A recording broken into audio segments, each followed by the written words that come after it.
Whenever you're ready.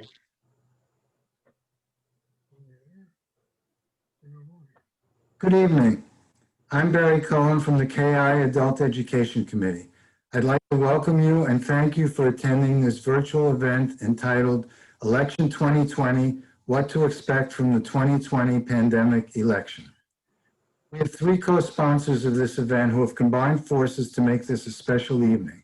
With KI, we have the Jewish Federation of the Lehigh Valley, represented by Aaron Gorodzinski, Congregation Brit Shalom, represented by Professor Gordon Goldberg.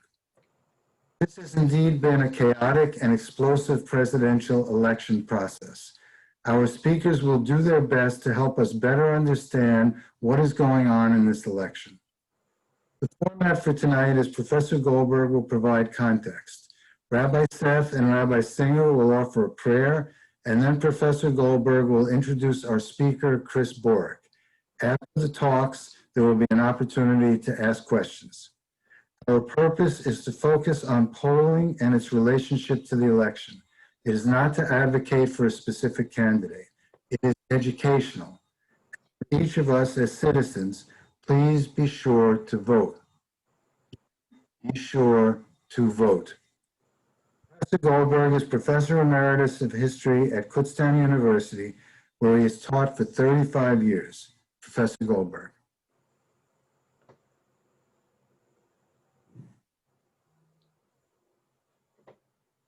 Gordon, you just have to unmute again.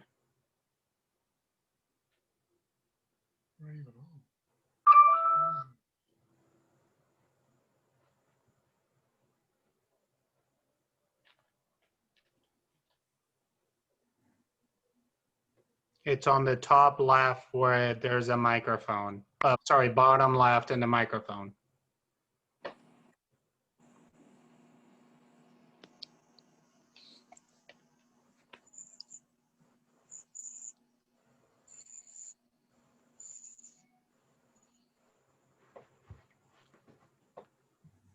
Where the name is on the bottom, on the left, there's a microphone next to the video. That's where you hit the mute.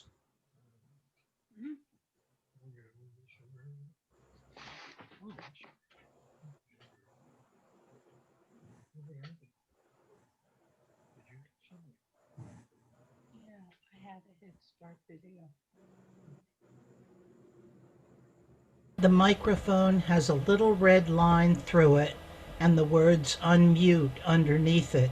If you click on it, it will unmute.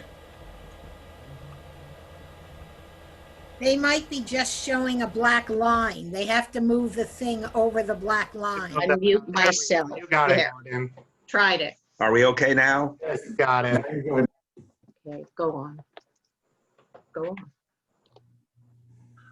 What's my turn? Well, here you go.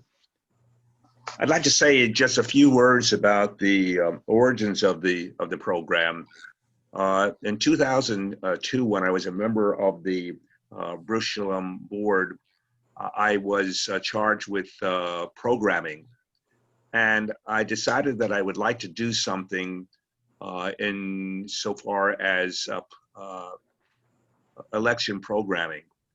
And I knew that I did not want to do a candidates night. There were too many of those, and they turned into I just didn't like the format. And so I decided that it would be interesting if we could start with a poster. And I knew professionally Terry Madonna, who at that time was at Millersville. He has since, if he's still active, gone over to Franklin and Marshall. But then I discovered, I don't remember the circumstances, but I discovered Chris. And I invited him to participate in the program, and we've been together ever since. This is going to be, Chris, it's hard to believe, our fifth presidential election cycle. So that marks 20 years. And I'm really looking forward again to hearing what you have to say. And one of the things that struck me as a historian was the fact that this is not the first pandemic election that this country has experienced. None of you were around, but back in 2018, 2020, we were experiencing a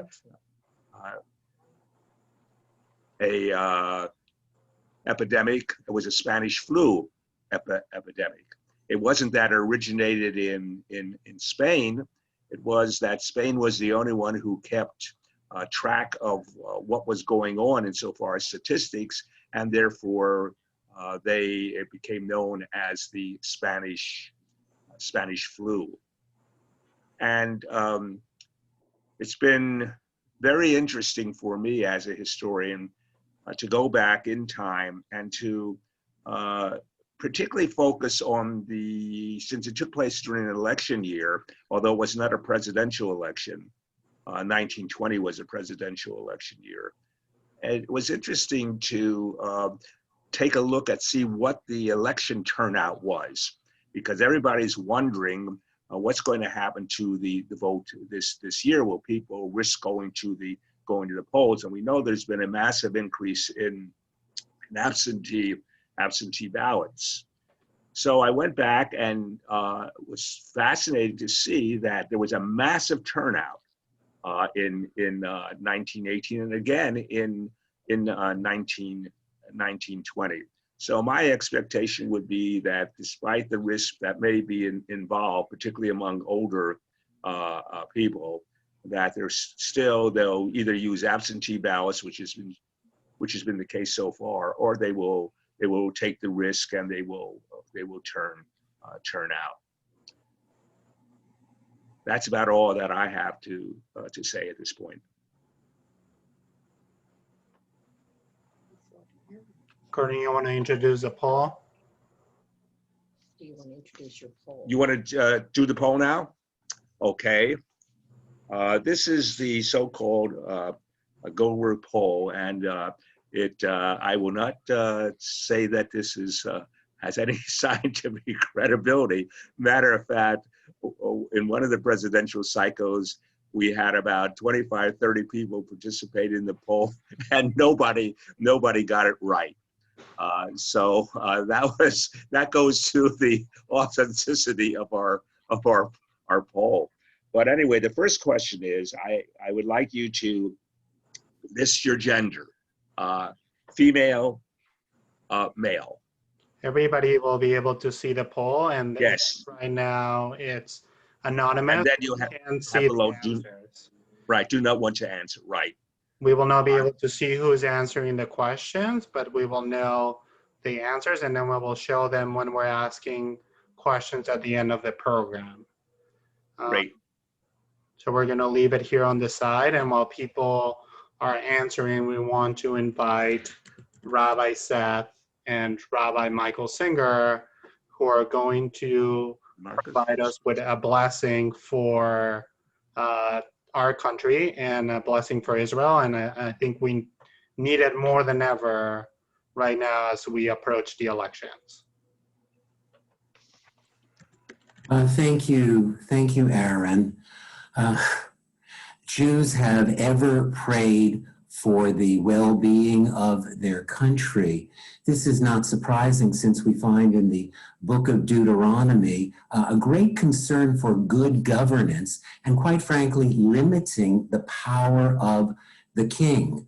Imagine the restraints on a king's power to have a Torah with him at all time, to indeed have to write a Torah, to have restrictions on his travel and his fleet of limousines or horses. So, breaking precedent, the king of Israel did not speak for God. He was not the high priest.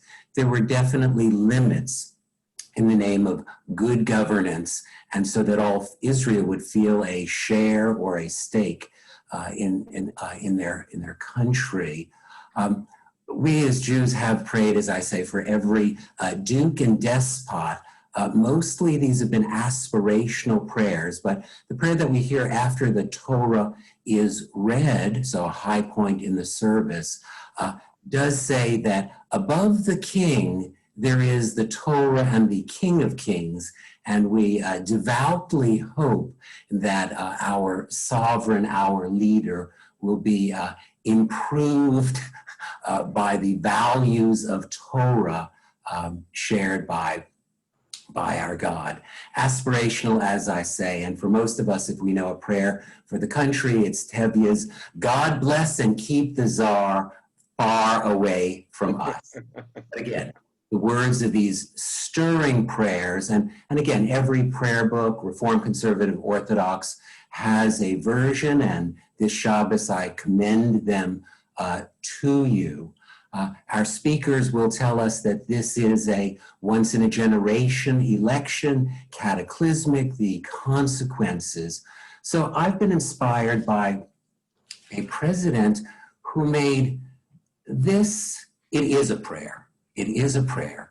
3 years after his election, these words were briefly heard by the assemblage and then entered into our American lexicon and, God willing, into all of our American hearts. 77 years ago, our fathers brought forth on this continent a new nation conceived in liberty and dedicated to the proposition that all men are created equal. Now we are engaged in a great civil war, testing whether that nation or any nation so conceived and so dedicated can long endure. We are met on a great battlefield of that war.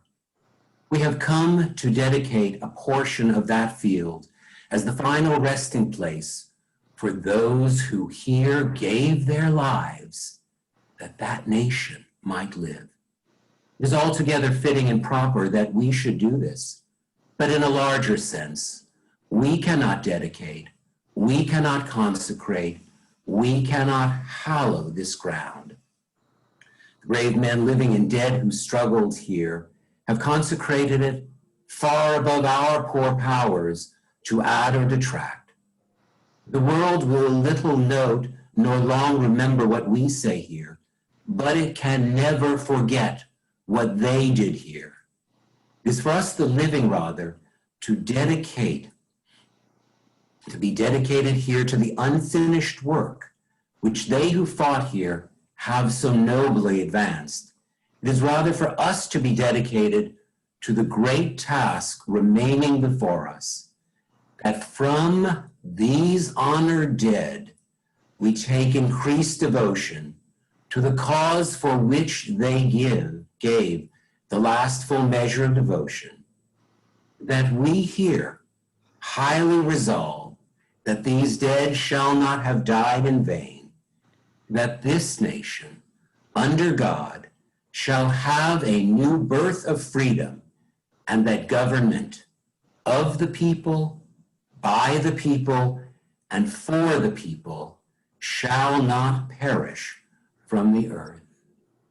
May Hashem God strengthen us in our memories of our noble tradition, our willingness to sacrifice, our belief that out of the many there came and can come one.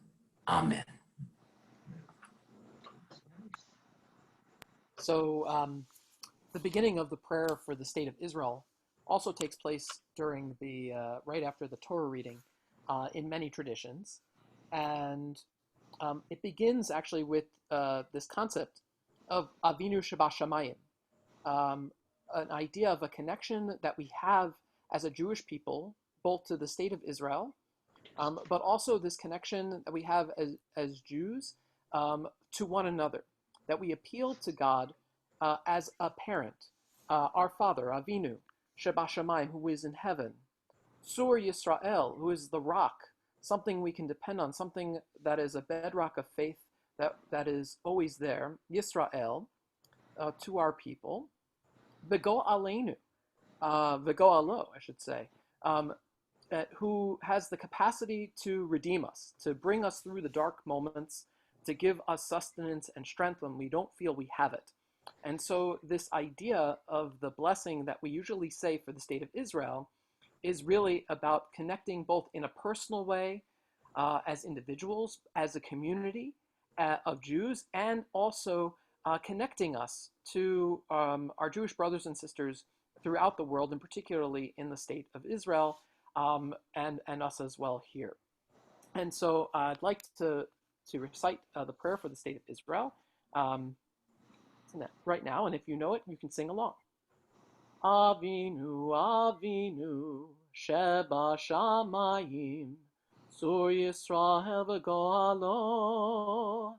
Avinu, Avinu, Sheba Shamayim, Sur Yisrael v'Goalo. Our Father in heaven, Rock and Redeemer of the people Israel, bless the state of Israel with its promise of redemption. Shield it with your love. Spread over it the shelter of your peace. Guide its leaders and advisors with your light and your truth. Help them with your good counsel. Strengthen the hands of those who defend our holy land. Deliver them. Crown their efforts with triumph. Bless the land with peace and its inhabitants with lasting joy. And let us say, Amen. Avinu, Avinu, Sheba Shamayim, Sur Yisrael v'Goalo. Avinu, Avinu, Sheba Shamayim, Sur Yisrael v'Goalo.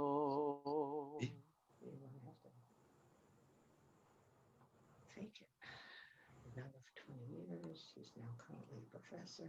Now, without any further ado, Chris, please take it over. Okay. Thank you. Thank you so much, Aaron. Thank you, Barry and Gordon, my longtime collaborator on the poll. I can't wait to see his poll results. It's a well-established nationally known poll. Oh, yeah. And I wait for that every year to see the results. And thank you, Rabbi Seth and Rabbi Michael, for the lovely prayers, and to the Federation, all my friends at KI and Brit Shalom. It's a unique way. I've given this talk many times, many cycles, to friendly faces that I see scattered on my screen tonight. I wish we were in person in Bethlehem or Allentown and enjoying our company that way. But like so many things these days, we take what we can get. And for us, as a professor, at least I can keep doing what I'm doing. Maybe not in the way I like to, face to face, but in ways that I still can, and share information. So I'm delighted to have an invitation from the Federation and the congregations tonight to spend a little time with you. And so with that, I'd like to take you through some thoughts, some evidence, some ideas about election 2020 and in this moment, right? This historic moment. And so I'm going to share a screen. You know, many of you have seen me over the years. I'm a pollster. I like numbers. So I will share right now, and hopefully everyone can see my screen. This is always that moment where I see some nods. Everybody could see? Looks great. Very good. I always like to make sure that I'm not talking without anybody seeing. So what to expect from the 2020 pandemic election? Just those words. I couldn't imagine writing those about 6 months ago, but indeed it is a pandemic election, as Professor Goldberg reminds us. Not the first in American history, but certainly one that will be remembered, for this and many other things. So tonight, election 2020, where can we go with this? And we are 2 weeks away tonight, 2 weeks from election day. So we're in that window right now that I think lots of people are both excited about, probably some trepidation, but certainly we are headed in the home stretch of a very historic election. And I don't say this lightly. And I think folks that know me would probably tell you I'm not a big fan of hyperbole, but this is indeed a historic election. It's not just the tyranny of the moment telling us that. It's the indicators about where we are, and not just because it's a pandemic, but there's so many other forces at play and so many things that are happening in this race that we are certainly thinking of it in ways that will be memorable from American history. And as Lehigh Valley residents, you find yourself at the center of the campaign. You're in, by most accounts, the tipping point state that modelers researchers, pollsters look at in terms of this election cycle. It's probably the state right now most focused on by the campaigns and by the media. I am overwhelmed at the interest in the Lehigh Valley from abroad. I've had, because of the pandemic, lots of visitors, foreign journalists that, you know, I'm not on campus, so they come to my backyard and we sit down socially distanced and talk. So I've had an array of different journalists who are interested in the Lehigh Valley, and we're certainly focusing on that. So what's in store for us as we head to the home stretch of this unique election season? What are we to think about? In this talk, I hope to provide a little bit of insight into what we might be able to expect, what we could discern from empirical evidence, what history may tell us, and perhaps just give some insight and some of my perspective on that. And here's what I hope to do. I'm going to provide a bit of context about the structural predictors. I'm a political scientist.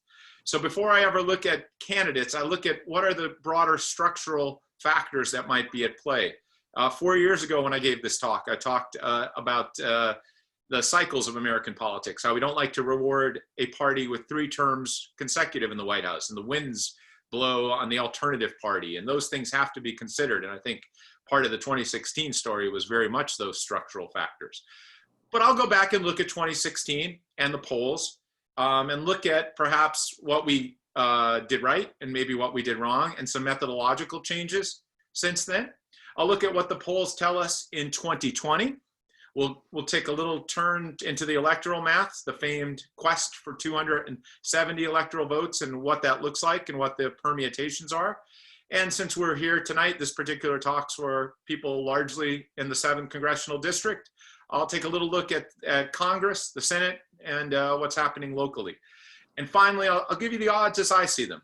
2 weeks out, from the perspective of an empirical political scientist, where I see those odds might be. So let's get rolling and into our night. So candidates matter, right? We often think about candidates, our campaigns, through the lens of candidates. We see Donald Trump, we see Joe Biden, we see the candidates, and we think about their strengths and weaknesses.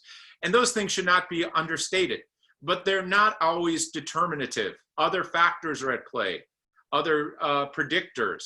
I'm a social scientist. I try to explain political phenomena, social phenomena.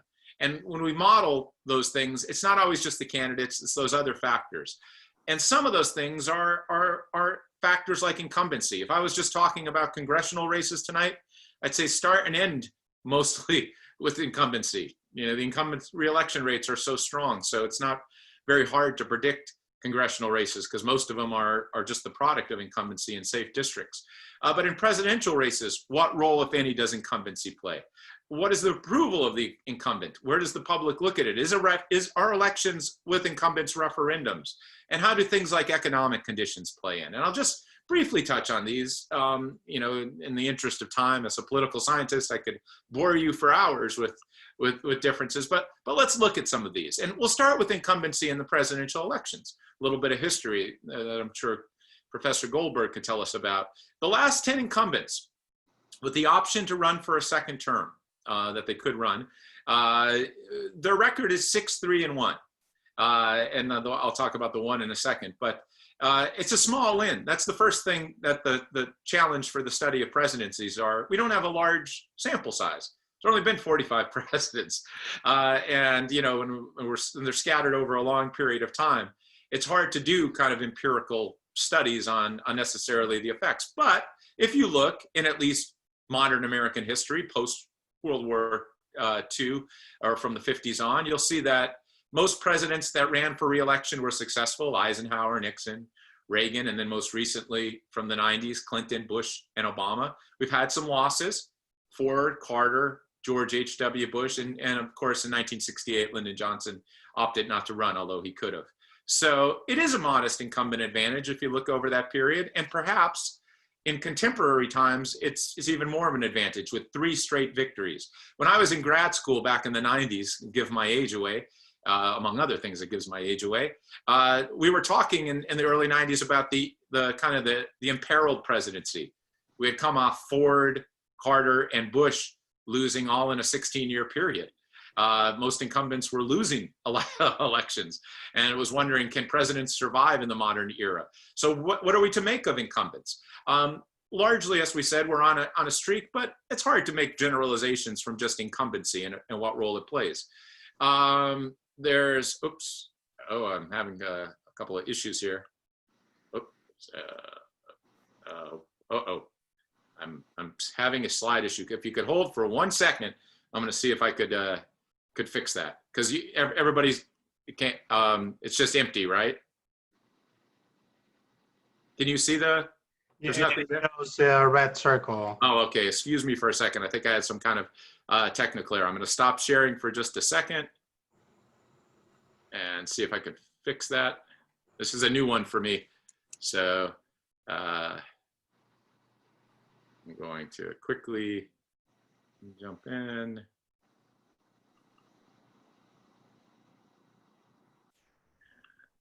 Oh. All right, hold for 1 second. I'm so sorry about this. Hopefully I can figure out exactly what went wrong. Okay, I can. All right, so let me jump back in. All right, so.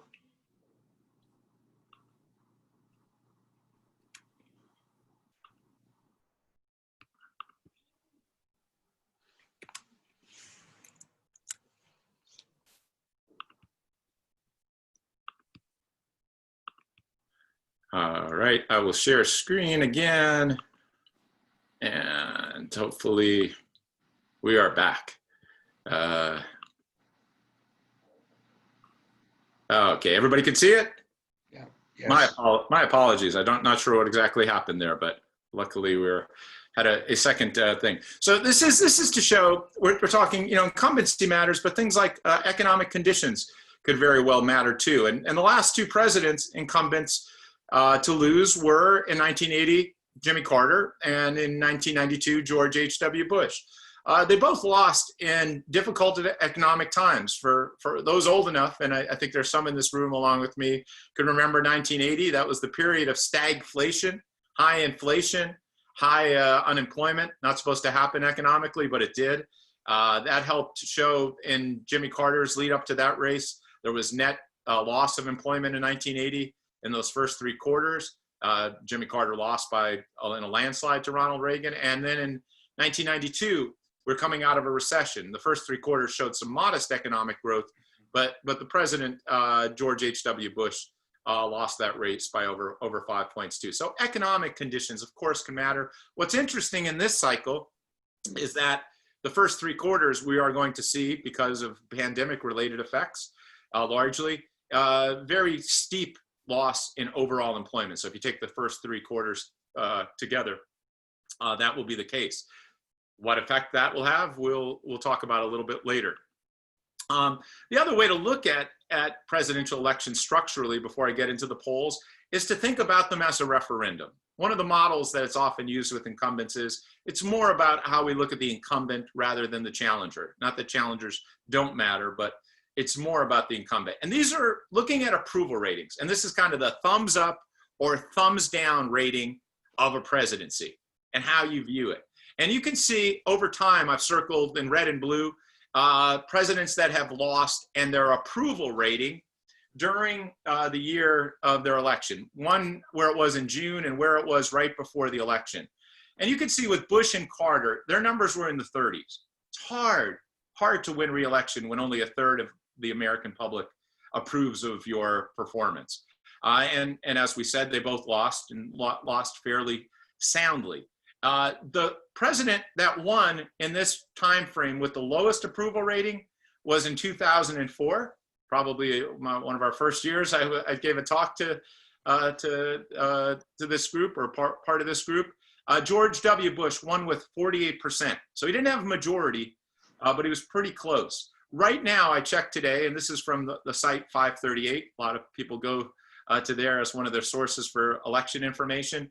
President Trump had a 44.3 approval rating. And so you might, actually, that number it should be October 20th, something kind of a little bit off there. So yes, so that it's what I would say is this: it's historic if the president can win with that type of approval rating. He'd be if it doesn't go up, the lowest for a president to get reelection. So now to the polls. So that those structural things matter, but of course the race matters too. And so I'm going to answer a few questions. People ask me all the time, were the polls, they were really wrong in 2016. They failed. They didn't perform very well. And the answer is that's partly true, but maybe not as true as some might lead us to believe. So what kind of changes have been made in the polls, if any, as an industry and at Muhlenberg since then? And what does the polling tell us about the state of the race right now? And that's where I'm going to take us. First of all, what happened in 2016? That might have been a problem. There are some problems methodologically as an industry we've talked about. One of those is waiting for educational attainment.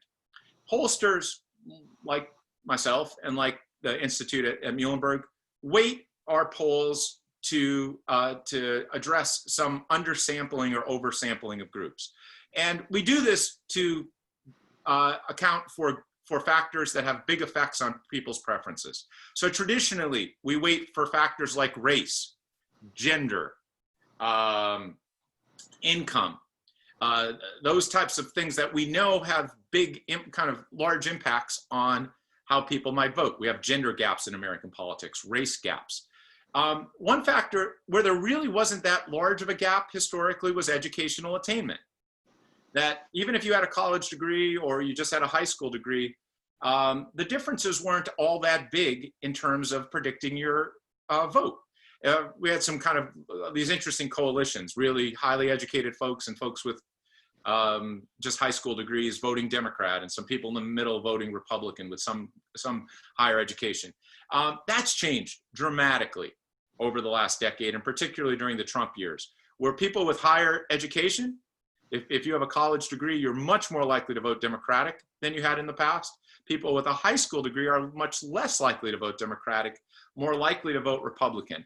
And in 2016, lots of pollsters, including Muhlenberg, did not wait for that. We did not have a wait for educational attainment. We waited for other factors, like I said, gender, race, but we didn't do it for educational attainment because I actually thought it would cause more harm than good because it historically never mattered that much. But since then, lots of pollsters, including Muhlenberg, we'll talk about, are doing that. So educational attainment is part of it. There was also part of the 2016 story is places like Michigan, places like Wisconsin, there simply weren't that many polls. There simply weren't that many polls that were offered in those states because they weren't thought as having to be particularly competitive. They were seen as part of Hillary Clinton's blue walls. Not a lot of pollsters went there. And just think about that effect. You didn't have a lot of people polling. A lot of the polls weren't the best polls and pollsters. And so you had a pretty scant array of measures in those states. And part of what we've done is to look at what happened in 2016. That was part of the effect. And then finally, the thing that people ask me the most about, was there a shy Trump voter? Were people telling us the truth? And most of the research by the American Association of Public Opinion Research says, no, there really wasn't that much of a shy Trump vote. It was largely talked about, but most of the evidence shows that that probably was not the case. Now, I think in some examples, it could have modest effects. I think at our polls at Muhlenberg, we saw that as part of the story. Our last poll in 2016 had Hillary Clinton up by 4. President Trump won by less than 1. But in the same poll, we had Pat Toomey winning by 1. He won by about 1 point in the state, which leads me to conclude that we might have had some people reticent or at least undecided at the end. So even with that, I'd like to look at what the numbers tell us about 2016. The first slide I'll show is the final poll average. This is from Real Clear Politics. Probably lots of you have gone to the site. It's a compendium of polls, among other things.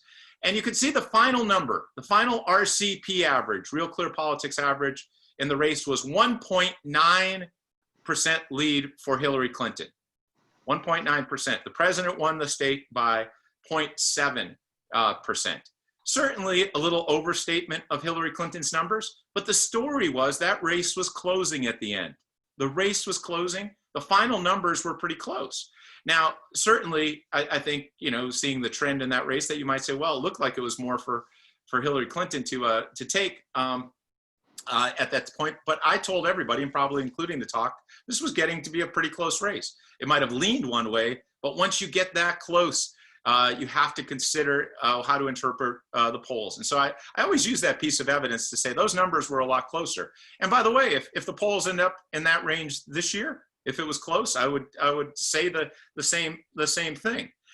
Look at the national level polls. This is part of the story. The polls got kind of ripped apart in 2016.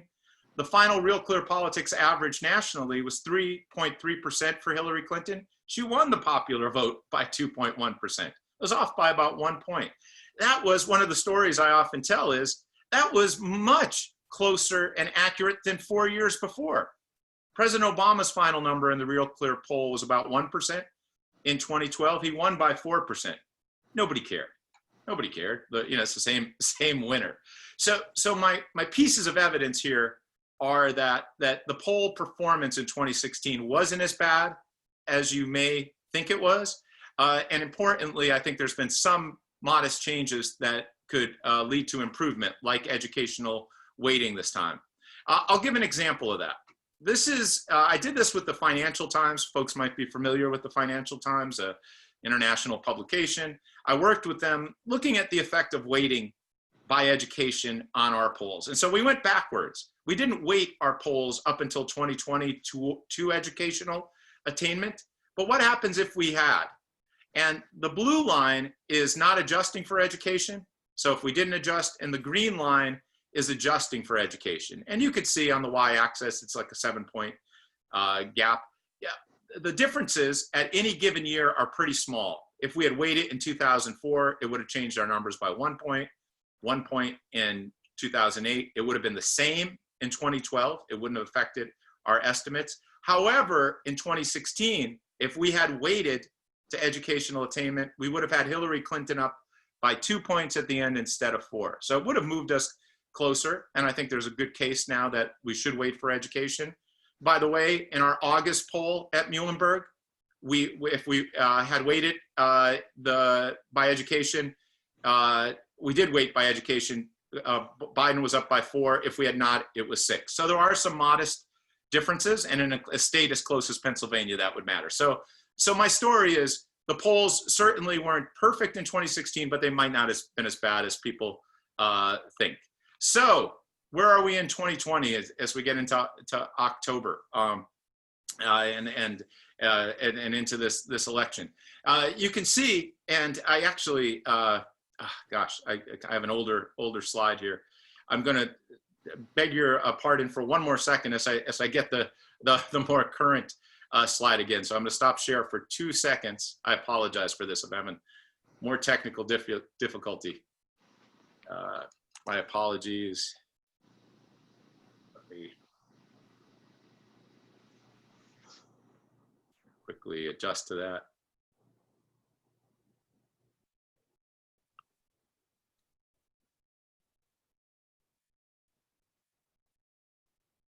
Here we go.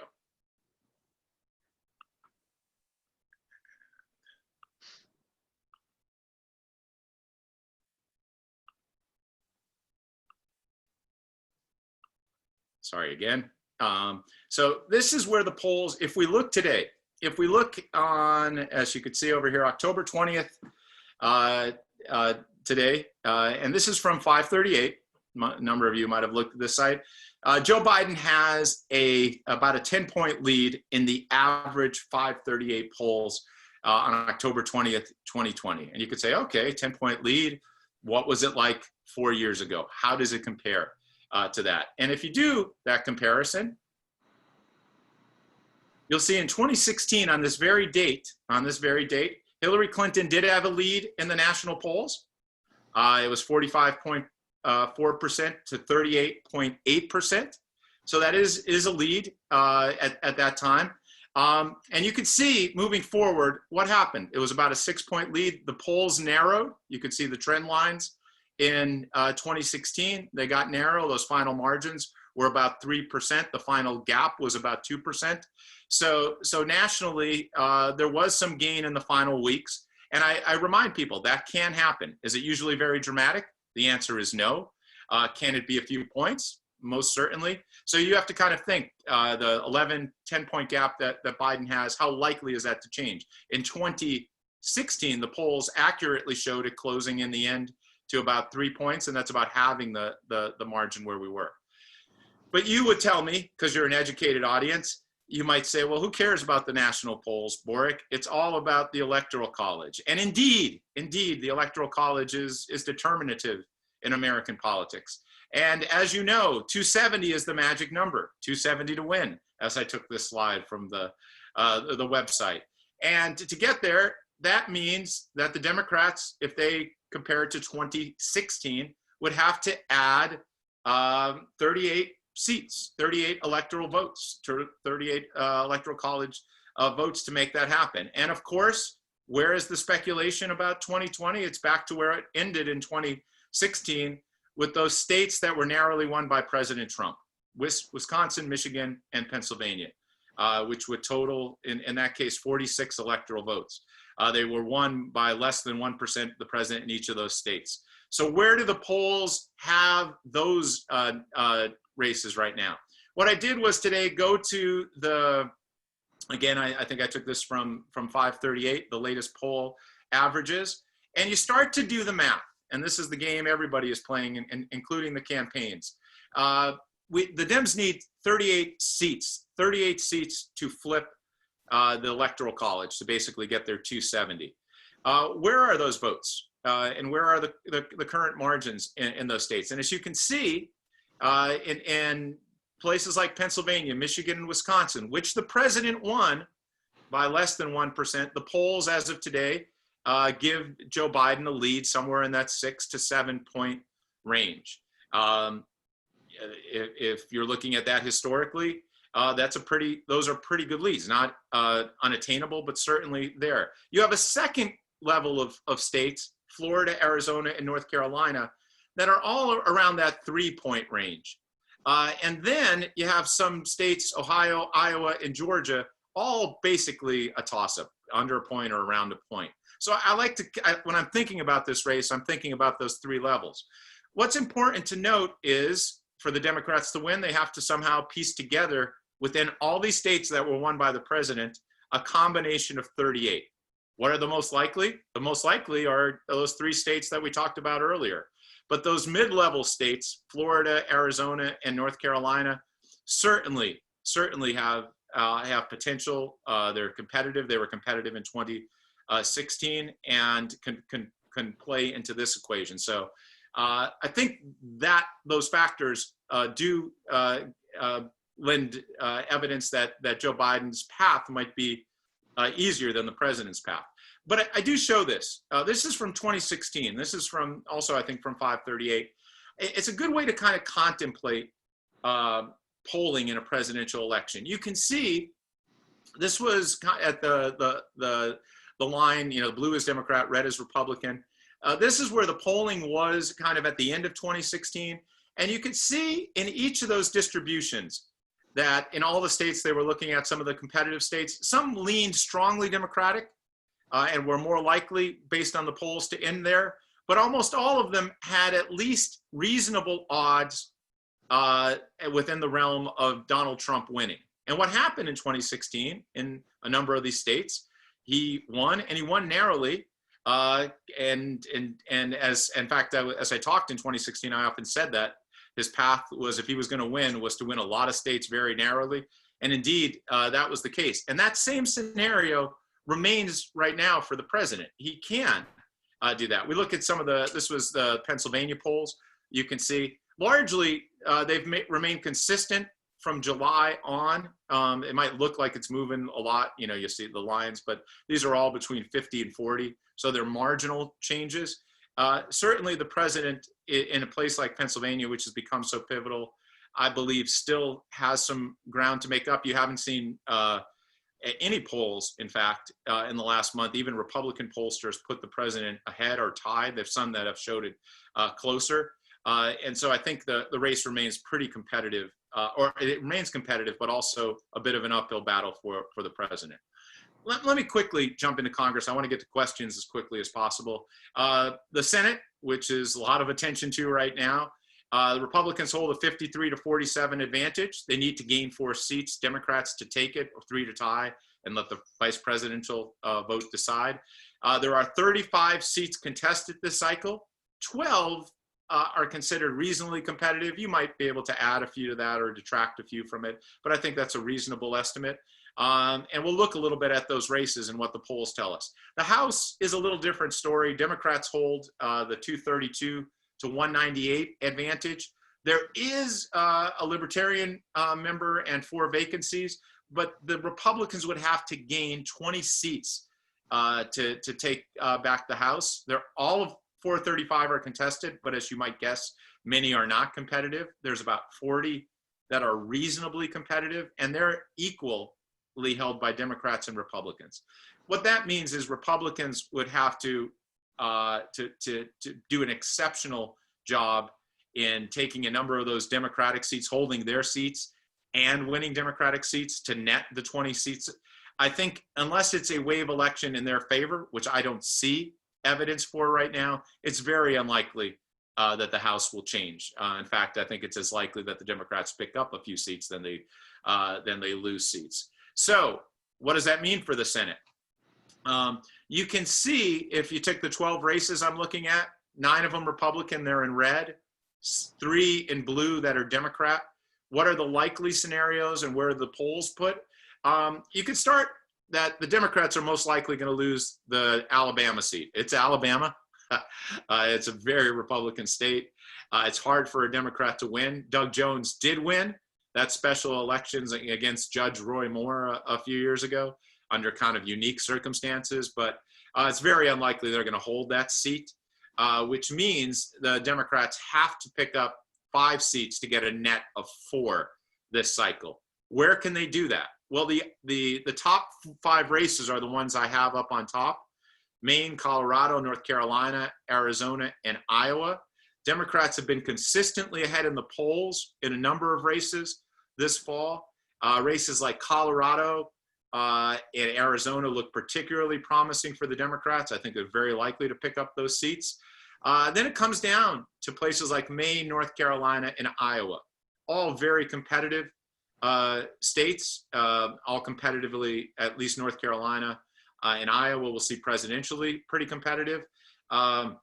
Those races, I think, are going to be hard fought, lots of money coming in on them.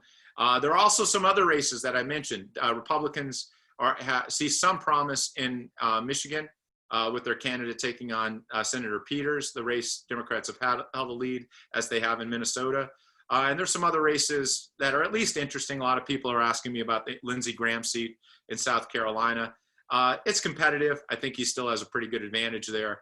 But certainly the polling picture that I just described is pretty competitive for that control of the Senate. The race here in the Valley, where do we stand here as kind of the last stop on my way? The 7th Congressional District is a fascinating district. This was the one created in 2018.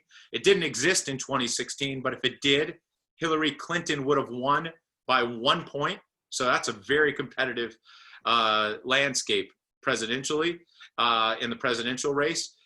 We did a poll on this with the Morning Call last month. We had Joe Biden up by 7 points in late September. There was a FMZ DeSales University poll with in the last week or so that had actually Biden up 15 points in the district. So 2 polls kind of saying that right now, at least in those polls at those times, it's leaning Democratic. And in the race itself, the 7th race, Susan Wild was up 13 points in ours, 18 in the DeSales poll. She did win that district by 10 points in 2018. She had a double-digit win that time. So it looks like the margins are slightly up in the polling, but again, a competitive district, competitive race, lots of money going into that race. But at this point, I'd say the advantage is for the incumbent, which, by the way, incumbency matters a great deal in congressional races. So where are the odds as I see them on October 20th? I guess I should got my slide right. You know, I always say this. I am a social scientist. I deal in probabilities. Humans are hard and complicated to predict. Just like you might predict something like the weather. You may have lots of great models, great information, but there's the complexity of the things we try to explain make it hard to give certainty, and don't expect certainty. So when I tell you, if I say something like there's a 3-to-1 odds or a 2-to-1 odds, don't discount the one. Don't discount the one. You know, do anything. Think about that. If you had 3 pieces of paper and a hat in equal size, would you be shocked if you picked the one odd one out? No, you wouldn't. And so you have to think about that when you process electoral information. So with that being said, I think the odds are overwhelming that the Democrats contain or control the House again. I put it at something like 19-to-1.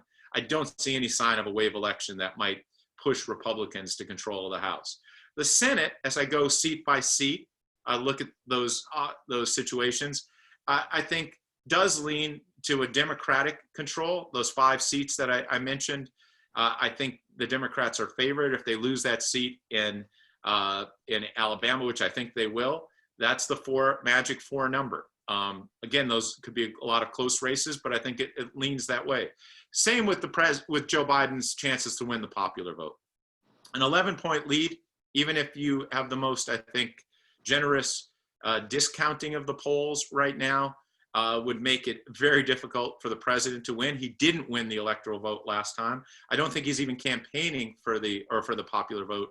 I don't think he's even campaigning for that. I see very likely that Joe Biden will win the popular vote. And when it comes to the Electoral College, which everybody cares about, I think the odds right now are somewhere in that 7 and 10, 2-to-1 space for Joe Biden. His path is just easier if you look at the states and the likelihood of his winning 270 electoral votes. But again, 7 and 10, anybody that plays the odds, that means 3 out of 10. A lot of the modelers, 538, The Economist, actually give Biden even stronger odds.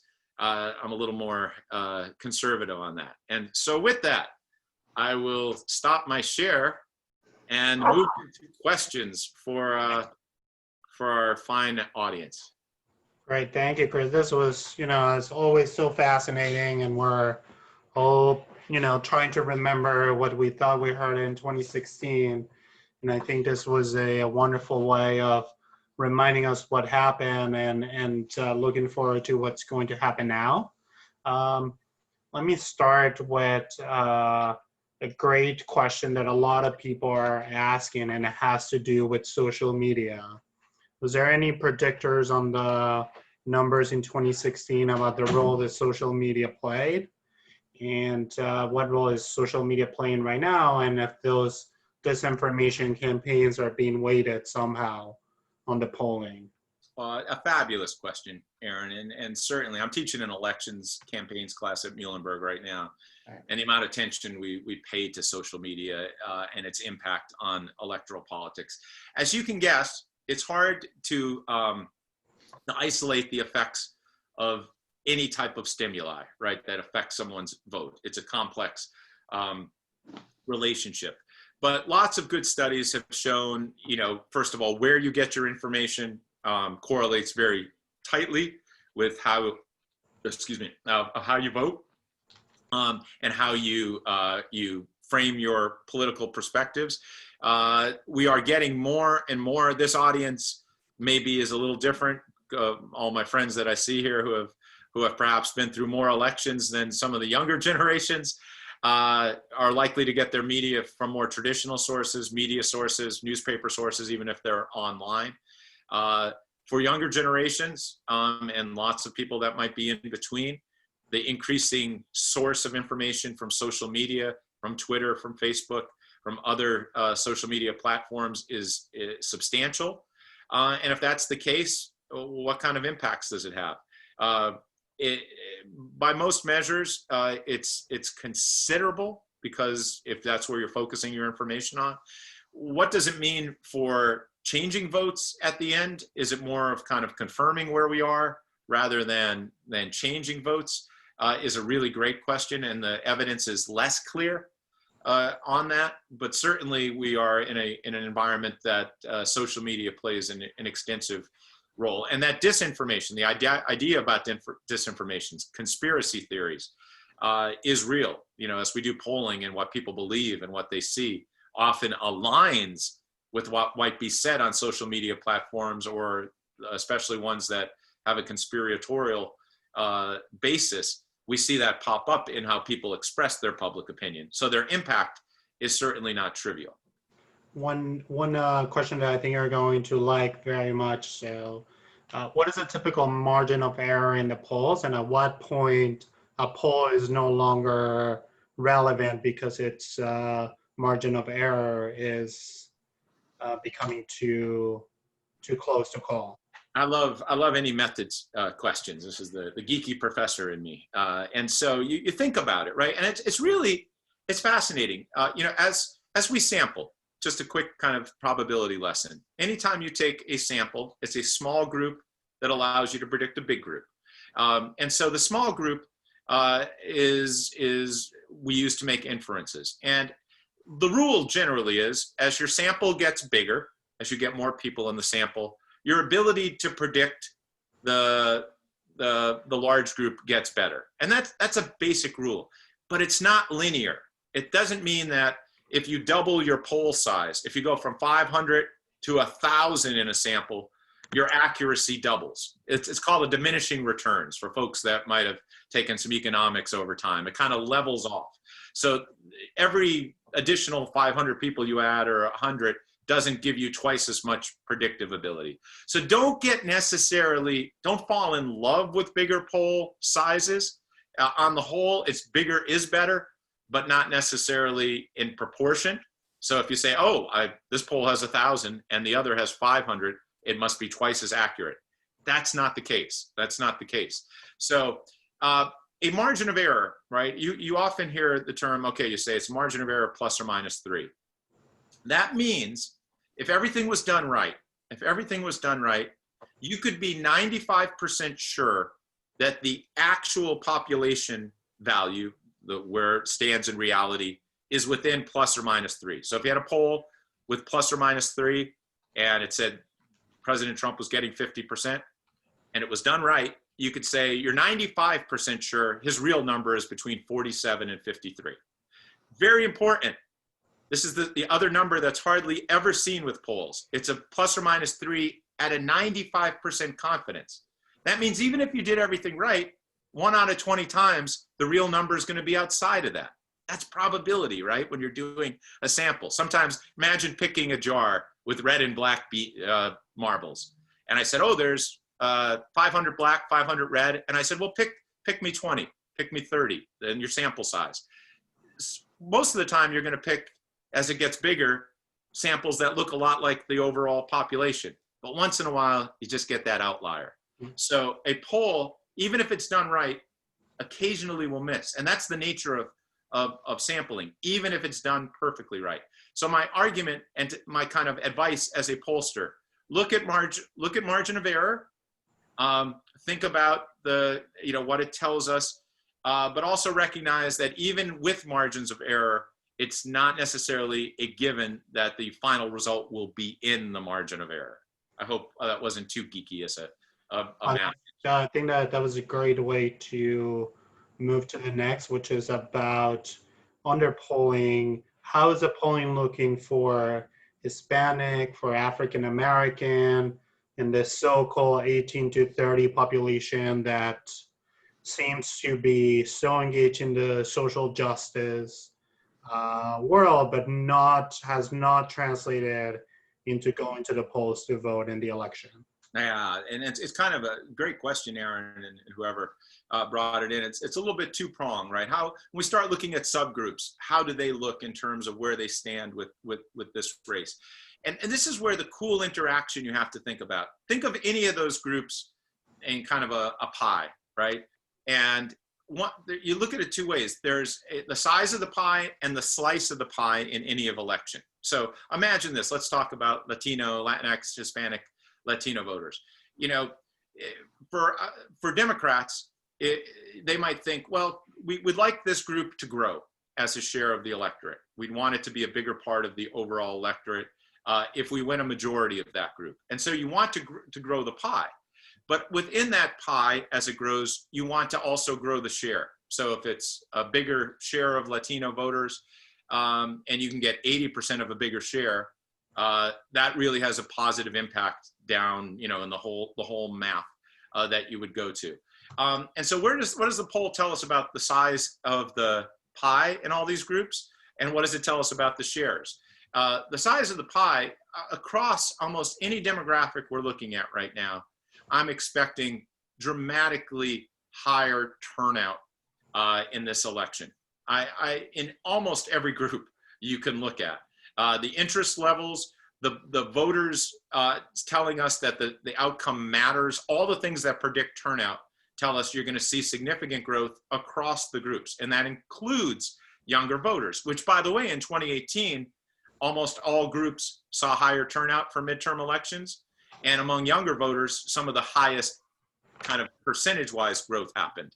So I'm very confident you're going to see turnout in almost all these groups be higher. The question is what share of these larger pieces of the pie might be there, and that's where it gets interesting. And a little of that is hard because of sample sizes. I'll give just an example in Pennsylvania.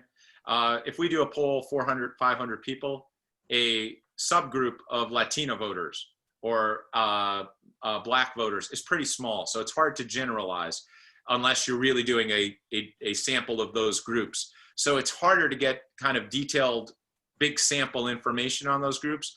So we look at a lot of the national surveys that might do that and look at that.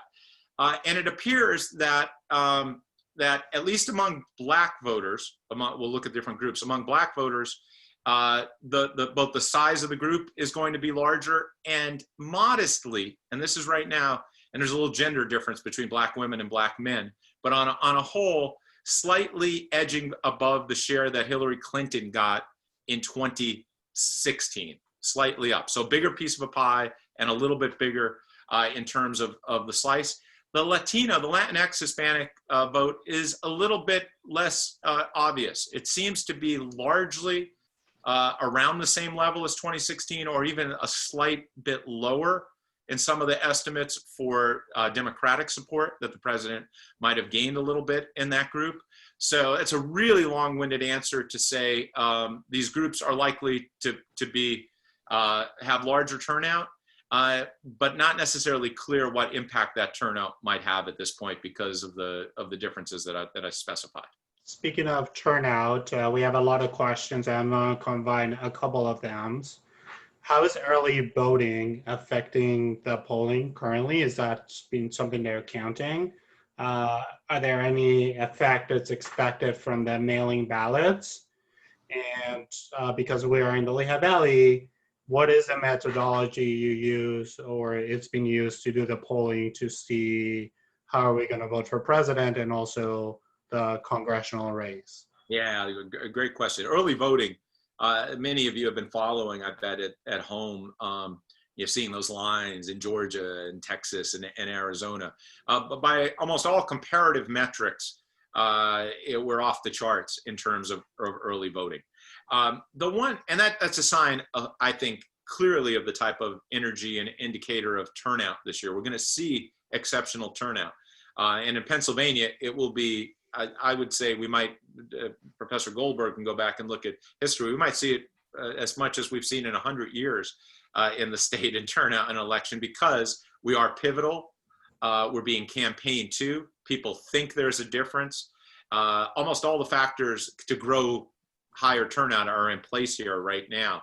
And we have the other factor, I'd say, we have more access. We could vote by mail this time around. In the middle of a pandemic, that's not trivial. So you have a lot of factors that tell me we're going to have higher growth. The early vote, here's where it gets tricky. It could give me an estimate that turnout's going to be high. Does it really give us an indication of where those states are? Early voters tend to be more likely to be Democrat. We see that from polling. They're more likely to engage. Does that high turnout in those groups necessarily tell us that those states are heading in one direction. I'd be very careful of making that appraisal. We could see kind of equally high turnout on election day that might benefit the Republican Party in a number of those states. So making clear kind of estimates other than saying we're expecting big turnout is tricky from those early votes. Back to the second question about polling methodologies, and this is so important. How's the data gathered? What methods are used? And you'll see within the polling community a great diversity of methods being employed. Some people are doing online panel studies that they've kind of created through sampling and mail and phone. Others, like Muhlenberg, are still largely doing phone surveys with increasing numbers of cell phones. So for example, most of our polls are done on cell phone right now. We do still have landlines. A lot of voters maintain landlines, so we keep that as part of our methodology, but it's always evolving. So right now, a clear majority of our numbers are done that way. So lots of different methodologies. In the Lehigh Valley, we look, our sample, and this is a good thing to ask pollsters, where do they get their sample from? We use what are called voter files. These are files based on registered voters. They're enhanced to give us kind of updated information about them. And that's where we start our sampling from. Some firms kind of just use all available numbers and then drill down through a series of questions. These are kind of methodological differences across the groups. But one of the interesting things about this cycle is there's so many different methods being used. It's kind of a natural experiment. We'll see how they perform. We'll see how some of these automated phone systems work. It's going to really be interesting from an academic perspective to see where we stand. We're going to ask the last two questions, and we're going to invite Gordon to close with the long-awaited results. One of a very, very interesting question has to do with yard signs. Everybody has their yard signs out. It seems to be a war of the neighbors with the yard signs. Are yard signs show anything besides from the fact that you're spending money on putting yard signs on your yard, or is there any predictable value on them? And then an easy softball for you to close out. Do you foresee any issues that might change the trajectory of what appears to be a Biden win? That was good. Two great questions. I'll take the first. Yard signs, I get that all the time. In 2016, people were coming up to me after the election, you know, the polling I showed you, and I think there were overestimates of Clinton's performance, but other factors. And they say, I told you, I saw all those yard signs. It was clear Trump was going to win. And I go, well, you know, very well. I think that was a sign of energy. It does capture some of the dynamics of the race, but it's hard. People that have attempted to measure the predictive ability of yard signs have been challenged to show that they are a robust statistical way of doing it. I think they do show energy, and I don't think that's trivial. So I'm a quantitative probabilistic social scientist, but I do think they give us some glimpse of energy in a race, which is not always unimportant. I live in Nazareth, over in Nazareth, right on Main Street. And I walk down the street every day. My dog, who's somewhere, right there. We walk down, and I do my own kind of little count. And I did this in 2016. And the one gigantic difference this time is all the Trump signs are back. All the Trump flags are back. The president's got his supporters that were there. But all of a sudden, there's Biden signs everywhere. So there's Biden, on the street. I count, actually, it's a Biden advantage right now. If the Main Street Nazareth, very small, very non-scientific thing goes. So what does that tell me? Did those people vote for Hillary Clinton last time and didn't put out signs? Most likely. Are some now engaged in a different way, and now or is it just a sign of energy and commitment? It's very hard to say. I don't think it's certainly a negative sign if you see a lot more yard signs for a candidate, but I don't necessarily think it is. I'm actually thinking about doing an experiment this year, right before Election Day, taking a ride. Nazareth's big enough that I can cover the whole thing, maybe throw my son in the car and do a statistical analysis, look exactly how many signs are out, and then match it up against the data to see if I have any results. So maybe I'll come back in 2 years if you'll have me, and I can give you the results of that and give you a little more evidence. And then finally, so my analysis, as I said, I think the vice president's path towards the presidency is the easier path right now. The president's path seems more challenging. I think he has to make up more ground. And so the question is, can he make up that ground? We saw the polls in 2016 close at the end, as I showed with the empirical evidence.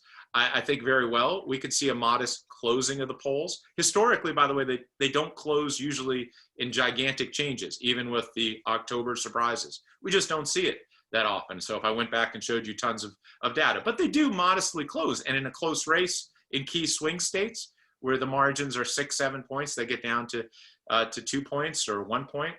You know, it's back to a coin toss type of race. Here's the difference, I think, from 2016. The president might be able to close that gap a little bit. There's just much fewer undecided voters at this time. It's half what was in place in 2016. And the president, one of the president's secrets to success, if you will, in 2016 is at the end of that race, our last poll, and I don't know if it was when I was talking at one of the congregations last time, Hillary Clinton's numbers, I remember showing that, I went back and looked at my slides, her unfavorable numbers were every bit as bad as President Trump's. They were historically unfavorable, 60% unfavorable. And that had changed over the course of that race. I think the president worked hard to find that path. And so imagine it at the end. We're in a cycle, we're coming off of 8 years as Democrat, you have 2 historically unfavorable people, a large amount of undecided voters. And at the end, people that said they've made up their mind in the last few days broke disproportionately to the president. And in a really close race, as we saw in the polls, that matters. I think his room to do that, to repeat that, is narrower this time because there's not as many undecided voters. It's a smaller pool. His gaps are a little bit larger. He has more room to make up. And then the final question is, historically, do undecideds who is left, do they break to the incumbent? And I think there's more evidence they don't break to the incumbent. And it would be odd for them to break overwhelmingly, which would be determinative to the incumbent. So I think those are all challenges. Are they insurmountable? By no means. I think, like I showed that one chart in 2016, if there is a little bit of systematic polling error and the races are close, that those lines go from blue to red within the normal margins. And under right conditions, I certainly think the president can repeat. And if he does repeat, it'll look a lot like it did in 2016. It'll be very, very similar. His path, he doesn't have many other paths. So I think there are some structural, some quantifiable polling evidence that makes that harder. And that's why I think the odds lean one way. But again, don't discount the 1 or and the 2 to 1 or the 3 to 1. Take it for what it's worth. Thank you so much. I think, Gordon, before I open, if you're Mookie Betts and you have 1 in 3 of batting, you will take those odds any day. And with that, I'm going to spotlight Gordon, and then I'm going to share the results.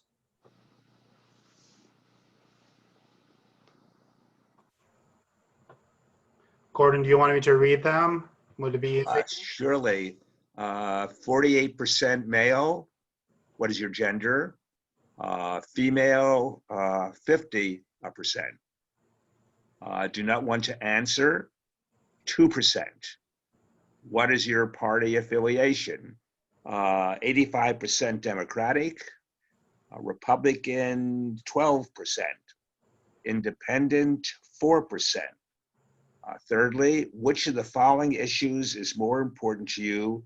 The economy is right here, is 48%. The COVID-19 pandemic, 81%. The Supreme Court, 46%. Gun control, 29%. Healthcare, 54%.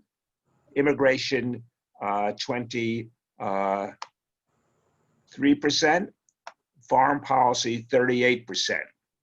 Who are you voting for in the House of Representatives? Susan Wild, 88%. Lisa Scheller, 12%. Independent, 0%. Rate the performance of President Donald Trump. Approve, 8%. Disapprove, 90%. No opinion, 2%.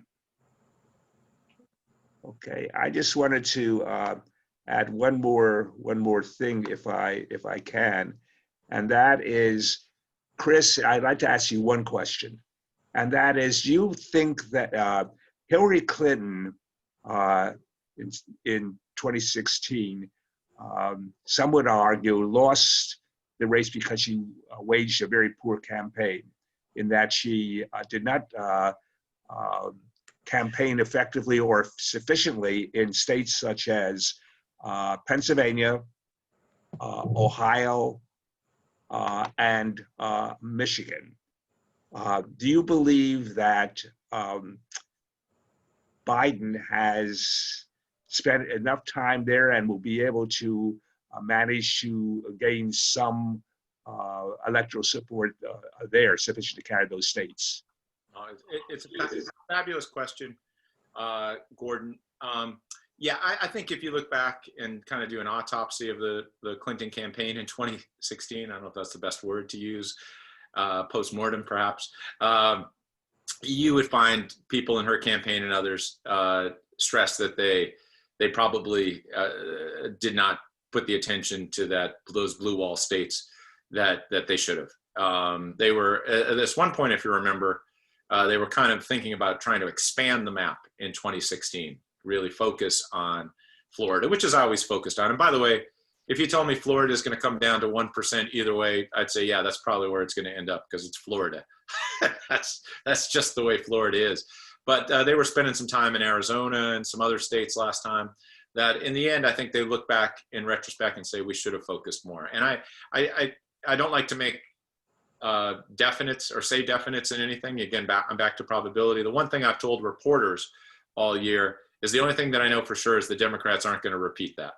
They are going to spend money, time, effort, resources on those three states in ways that will leave no doubt that they're invested. And I believe that's exactly what Joe Biden has done in terms of funding. You see him outspending the president in these states. He's visiting about as much. Different types of events, of course, given the era and the COVID restrictions. But he's focusing where those states are. He goes to North Carolina, he goes to Arizona, because they're a little bit more optimistic, I think, than they were 4 years ago in some ways. But they're leaving nothing on the table. It started right at the start. Look at it. Where did he announce his campaign? Pittsburgh. Where's his campaign headquarters? Philadelphia. He's invested. He trumpets. I grew up in Scranton, just a few miles from the Biden homestead. So he constantly reminds us that he's from Scranton. You know, he's from Delaware. He was Pennsylvania's 3rd senator. He wants to focus as much as he can, and I think it is a value. It's his connection to the state. Again, does it mean a lot of points? Maybe not. Marginally, his matchup and his focus on Pennsylvania and those states, I think, is good. And that's why the president, I think, all the way back to the Ukraine issues, has targeted Biden as a major threat to him.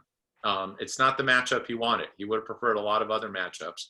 And so Biden's advantage, and I'm just going to say this may sound controversial. Pennsylvania, we don't have a great record of electing women in statewide office. Historically, look at it. We've never had a governor, never had a senator. We didn't vote for Hillary Clinton last time around. At the congressional races, like here in the Lehigh Valley in the Southeast, you've seen some changes. There were some gendered effects too, I think, that modestly played out in 2016 in places like Pennsylvania that have to be considered. And well, maybe those gendered effects are off the table this time. So that's another long-winded political science answer why I think Biden's attention and his match to the state give him an edge up on where Hillary Clinton was 4 years ago. Thank you very much. It's a pleasure, my friend, to see you again. And thank you for making this a very, very informative and enjoyable evening. I think you've given all of us, well, we can all give them a hand virtually. And I think I'd like to thank you very much again. Okay. we Thank have you. to remind everybody to make their plans, to make sure that if you're going to vote by mail, that you do it right away. That if you're going to vote in person, that some of the polling places have changed. One of them being the JCC is not being a polling place this year. So make sure you know where your polling place is. Make sure you bring a chair because of COVID. The timing is going to take longer to vote, but to stay in line and to make your voices heard. It's very important that we in the Jewish community have 100% voting record when it comes to the election, and that all of our voices are heard. And finally, you cannot crash if you do not vote. So everybody please vote. And thank you, Chris, and everybody for being here. And thank you, Aaron, for everything. I appreciate all your help in ensuring that this is a very successful event. And to close, I will say go Dodgers in 6. You know what? Also, please, if you can, take your mail in